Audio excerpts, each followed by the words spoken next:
2019లో Telugu Desam party, Janasena party, BJP party, YSRCP party వేరువేరుగా పోటీ చేయడంతో వైఎస్ఆర్సీపీకి సుమారు 50% ఓటు బ్యాంక్ వచ్చింది. తెలుగుదేశం పార్టీకి 39% పైచిలుకే వచ్చింది. అంటే డైరెక్ట్ గా 10-11% గ్యాప్ ఉండటంతో ఎక్కువ సీట్లు వచ్చినాయి. ఇప్పుడు 10% ఓటు బ్యాంకు ఉన్నటువంటి జనసేన కూడా వచ్చి యాడ్ అయింది. సో ఆటోమేటిక్ గా బీజేపీ యాడ్ అయింది. వీళ్ళందరూ యాడ్ అయినప్పుడు సరే కొంత డిసడ్వాంటేజ్ వీళ్ళంతా యాడ్ అయ్యి 47% అయింది. కాబట్టి 49కి 47% అని పోటీ ఉన్నప్పుడు అనేక నియోజకవర్గాల్లో కూటమి గెలుస్తుంది. కాబట్టి 2019తో మనం కంపేర్ చేయలేము. ఎందుకు కంపేర్ చేయాలంటే 2019లో అది మల్టీ కార్నర్ కంటెస్ట్ జరిగింది. ఇప్పుడు 1-1 కంటెస్ట్ కదా, 3 పార్టీలు ఒక కూటమైంది, ఇది ఒక కూటమైంది. కాబట్టి ఖచ్చితంగా 2019తో పర్సంటేజ్ ఆఫ్ ఓట్స్ ని మీరు కంపేర్ చేయొచ్చు, కానీ నంబర్ ఆఫ్ సీట్స్ ని మీరు కంపేర్ చేయలేరు. ఓకే, ఈ ఎస్పెషల్లీ 3 పార్టీల కలయిక అంశము ఏ విధంగా ఉందంటారు గ్రౌండ్ లెవెల్లో? ఎందుకు అంటే బీజేపీతో పొత్తు పెట్టుకోవడం వల్ల ముస్లిమ్స్ దూరం అయ్యారు, మైనార్టీలు దూరం అయ్యారు అని ఒక వర్గం చెప్తూ ఉంటే, జనసేనతో పొత్తు పెట్టుకోవడం వల్ల కాపుల్లో స్ప్లిట్టింగ్ వచ్చింది, వాళ్ళంతా వైసీపీకి అలైన్ అయ్యారు అని చెప్పే వాళ్ళ సంఖ్య కూడా అదే స్థాయిలో ఉంది. కొంత ఇబ్బంది ఉంది శ్రావణి గారు. విషయం 2014లో జనసేన పార్టీ పెట్టిన కొత్తలో అలయన్స్ కి వెళ్ళినప్పుడు సీట్ల గొడవ లేదు. ఆ రోజు జనసేన సీట్లు అడగలేదు, కేవలం సపోర్ట్ చేశారు. కాబట్టి అసలు గోల్ లేదు, ఓట్ ట్రాన్స్ఫర్ విషయం లేదు, లీడర్కి ఏ సీట్ ఇవ్వాలి ఇవ్వలేదు. కానీ 2024లో వాళ్ళు ఖచ్చితంగా 50 సీట్లు మా జనసేనకి ఇస్తాయని జనసేన శ్రేణులన్నీ ఆశించినాయి. ముఖ్యంగా కాపు కమ్యూనిటీ ఖచ్చితంగా మాకు 50 సీట్లు అన్న ఇస్తారు అనేటువంటిది ఆశించారు. ఎప్పుడైతే 50 సీట్లు రాక దాన్ని 40, 30, 20, 24కి ఇచ్చారో ఆ రోజు ఈ జనసేన శ్రేణులన్నీ దిగాలు పడినాయి. కాపు కమ్యూనిటీ అంతా కూడా చాలా ఒక రకమైనటువంటి ఉద్రేకానికి లోనయ్యారు. ఆ తర్వాత 24 కూడా మళ్ళీ 3 బీజేపీకి ఇచ్చేసి 21కి పరిమితం చూసారా. ఆ రోజుతో ఖచ్చితంగా కాపు కమ్యూనిటీ చాలా ఇబ్బంది పడింది. జనసేనకి ఎక్కడైతే సీట్లు ఇచ్చారో, జనసేనకి సీట్లు ఇచ్చిన దగ్గర టీడీపీ ఓటు బ్యాంకు బాగా ట్రాన్స్ఫర్ అయింది. టీడీపీకి ఎక్కడైతే సీట్లు ఇచ్చారో అక్కడ జనసేన ఓటు బ్యాంక్ ట్రాన్స్ఫర్ కాలేదు. ఎందుకు కాలేదంటే ఈ బాధే కారణం. ఇంత పెద్ద పవన్ కళ్యాణ్ తీసుకుని 50 సీట్లను ఇస్తారనుకుంటే 21 సీటే ఇచ్చారనేటువంటి బాధ ఏదైతే ఉందో, ఆగ్రహం ఏదైతే ఉందో ఆ వర్గాల్లో, ఆ ఆగ్రహం కారణంగా జనసేన ఓటు బ్యాంకు 100% ట్రాన్స్ఫర్ కాలేదు. సో కాబట్టి జనసేన టీడీపీ అలయన్స్ సరే ఈ రోజు కనీసం టీడీపీకి సీట్లు పెరుగుతున్నాయి, జనసేనకి సీట్లు పెరుగుతున్నాయి, బీజేపీ పెరుగుతున్నాయి. కాబట్టి అధికారంలో రాలేకపోయినా కూడా టీం లేదంటే ఆ కూటమి సక్సెస్ అయినట్టే, గతం కంటే ఎక్కువ సీట్లు సాధిస్తుంది. కాబట్టి బీజేపీతో పదే పొత్తు పెట్టుకోవడం వల్ల నెగిటివ్ అయింది, లేదంటే డైరెక్ట్ గా అధికారంలోకి వచ్చే స్థాయి టీడీపీకి ఉంది అని మాట్లాడే వాళ్ళకి నిజమేనా? లేదు శ్రావణి గారు, ఇది బీజేపీని బదనాం చేయడానికి ఏదో వాడేటువంటి విషయమే. కానీ బీజేపీతో కలిస్తే పూర్తిగా నష్టపోతామని కనుక చంద్రబాబు గారికి తెలిస్తే బీజేపీతో ఎందుకు పొత్తు పెట్టుకుంటారు? కొన్ని అవసరాలు ఉన్నాయన్నారు. ఎగ్జాక్ట్లీ అదే చెప్తున్నా. ఆ అవసరాలు బీజేపీతో ఏదైనా నష్టం జరిగితే అంతకంటే ప్రయోజనాలు ఎక్కువ ఉన్నాయి కాబట్టి పెట్టుకున్నారు. సింపుల్. Okay, right. జనసేన ఏ విధంగా పుంజుకుందంటారు? మీ అనాలిసిస్ ఏంటి? ఎందుకు అంటే జనసేన 14-15 మంది శాసనసభ్యులు అసెంబ్లీకి వెళ్ళబోతున్నారు కదా, వాళ్ళకి మేలే కదా ఇది. కాకపోతే 10 ఏళ్ల తర్వాత కూడా ఇంకా 10-15 సీట్ల గురించి ఆలోచించాల్సి రావడం కొంచెం బాధాకరం జనసేన విషయంలో. సో జనసేనకి ఇప్పటి వరకు ఒక సింబల్ కూడా అంటే సాలిడ్ గా లేకపోవడం అనేటువంటిది వాళ్ళకి మైనస్. వాళ్ళు చాలా ఆందోళన పడ్డారు గాజు గ్లాస్ విషయంలో. అంటే జనసేన ఇక నుండి అయినా వాళ్ళు సంస్థాగత నిర్మాణం చేసుకుంటారని అనుకుంటున్నాను నేను. ఎందుకంటే 15 అసెంబ్లీలు వస్తాయి కాబట్టి.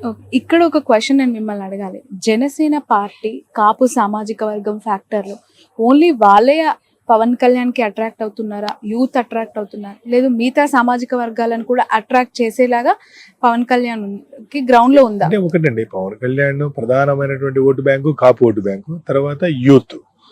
సరే ఆ యూత్ లో ఏ వయసు వాళ్ళు ఓటు హక్కు ఉన్నవాళ్ళ లేరా అంటే అది ఒక పెద్ద చర్చ. కానీ పవన్ కళ్యాణ్ గారిని ఎక్కువ మంది లైక్ చేస్తుంది మాత్రం రాజకీయంగా కాపు కమ్యూనిటీ. సినిమా పరంగా అందరు లైక్ చేస్తారు, irrespective of the caste religion, అందరు అన్నిట్లో ఆయన అభిమానులు ఉంటారు. కానీ బట్ ఖచ్చితంగా ఈ ఎన్నికల తర్వాత ఆయన సంస్థాగత నిర్మాణం కొంత చేసుకుంటారని మాత్రం నేను ఆశిస్తున్నాను. చాలా సర్వే సంస్థలు కూటమికి అనుకూలంగా ఇచ్చాయి. ఆరా మస్తాన్ గారు వైసీపీ అధికారంలోకి వచ్చే అవకాశం ఉందని ఇచ్చాయి. అంటే చాలా ఏం కాదు, అనేక సంస్థలు వైసీపీ కూడా వచ్చాయి.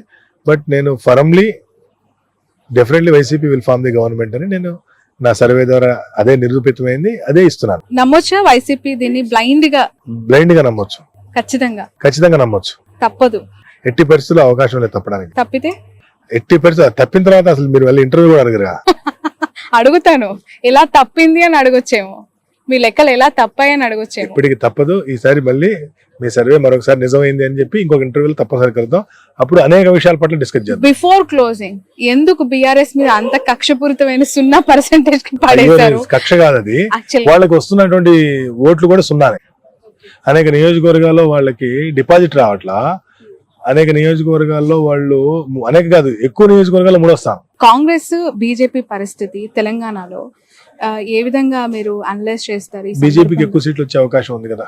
ఓకే, అంటే అక్కడ కాంగ్రెస్ అధికారంలో ఉంది రాష్ట్రంలో. మీరు గతంలో కాంగ్రెస్ పార్టీ కాంగ్రెస్ పార్టీకి భారతదేశంలో ఎక్కువ సీట్లు వస్తున్నటువంటి రాష్ట్రాల్లో తెలంగాణ ఒకటి. ఎంపీ. ఆ, కాబట్టి ఖచ్చితంగా తెలంగాణ నాయకత్వాన్ని అభినందించాల్సిందే. కర్ణాటకలో కూడా ఈ రోజు అంత గొప్ప పరిస్థితి లేదు. కాబట్టి ఖచ్చితంగా కాంగ్రెస్ పార్టీ పెర్ఫార్మెన్స్ చాలా గుడ్ పెర్ఫార్మెన్స్. మిమ్మల్ని ఒక క్వశ్చన్ తో క్లోజ్ చేస్తాను. జగన్ గారికి ఈ ఎంటైర్ సర్వే చేసిన తర్వాత ఒక సలహా ఇవ్వాలి అంటే ఏమి ఇస్తారు? కూటమికి బాబు గారికి ఒక సలహా ఇవ్వాలంటే ఒక సెఫాలజిస్ట్ గా ఆరా మస్తాన్ చూసిన రియాలిటీస్ ఉద్దేశించి ఏం చెప్పగలుగుతారు? జగన్మోహన్ రెడ్డి గారు పాటిస్తున్నటువంటి సోషల్ ఇంజనీరింగ్ పాటించమని చంద్రబాబు నాయుడు గారికి చెప్తాను. చంద్రబాబు నాయుడు గారు ఏదైతే డెవలప్మెంట్ మోడల్ చూపిస్తున్నారో దాన్ని ఫాలో కమ్మని జగన్మోహన్ రెడ్డి గారికి చెప్తాను. ఇక్కడ క్రాస్ అంతకంటే అడ్వైజ్ ఇస్తున్నారు మీరు ఇద్దరు. It's fact. ఓకే, వాళ్ళు ఇది చేస్తే ఈయన ఇది చేస్తే ఖచ్చితంగా సక్సెస్ అవుతారు. పోటాపోటీగా ఈ రాష్ట్ర ప్రయోజనాలు దెబ్బతినకుండా బాగుపడతాయి. ఓకే, కుప్పంలో ఓడగొడతామని వైసీపీ చెప్తోంది, మీరేమో గెలుస్తున్నారు అన్నారు. మంగళగిరిలో లోకేష్ కి, పిఠాపురంలో పవన్ కి, బాలయ్యకి రకరకాల వార్తలండి. మీరేమో క్లియర్ గా వాళ్ళందరూ గెలిచేస్తున్నారు. నిజంగా అంత క్లియర్ కట్ గా ఉందా మ్యాండేట్ అక్కడ? క్లియర్ గా గెలుస్తున్నారు. బాబు గారి గురించి అక్కడ పర్సంటేజ్ ఏం లేదు, బాబు గారు కంఫర్టబుల్ 40,000+ మెజార్టీతో వారు గెలవబోతున్నారు అక్కడ. పవన్ కళ్యాణ్ గారు గారు వారు కూడా 40,000 పైబడిన మెజార్టీ, లోకేష్ గారు 20,000 పైబడిన మెజార్టీతో గెలవబోతున్నారు.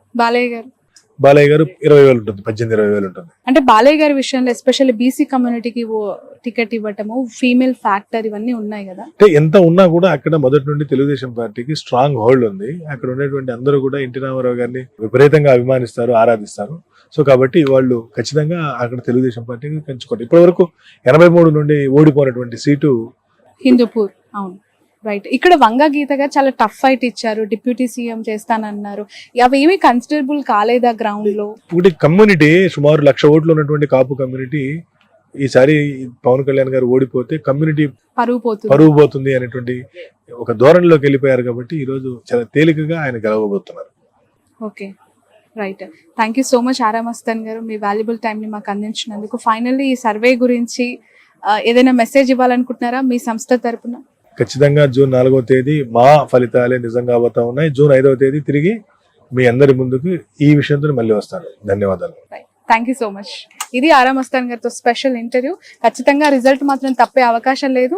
తప్పితే ఇంకా ఫ్యూచర్ ఉండదు సెఫాలజిస్ట్ గా అని చెప్పి తను అభిప్రాయపడుతున్నారు. ఎందుకంటే ఆరా మస్తాన్ చాలా అక్యురేట్ గా లాస్ట్ టైం లో కూడా అనేక రిపోర్ట్స్ జెన్యూన్ గా ఉన్నాయి, ఎగ్జాక్ట్లీ జరిగాయి. కాబట్టి ఇప్పుడు కూడా జరుగుతుంది, జరగబోతుంది అని నమ్మాలి అంటున్నారు. That's all for now. ఇప్పుడు ఆపరేషన్ లేకుండానే మోకాళ్లకు ప్లాస్మా ట్రీట్మెంట్, మీ ఆర్థోపెటిక్ సమస్యలన్నిటికీ రోబోటిక్ టెక్నాలజీ ద్వారా తక్కువ ఖర్చుతో శాశ్వత పరిష్కారం, ఫ్రీ కన్సల్టేషన్, ప్రతి ట్రీట్మెంట్ పై 20% డిస్కౌంట్. ఈ ఆఫర్ కొద్ది రోజులు మాత్రమే, త్వరపడండి. V9 hospitals 9281465842.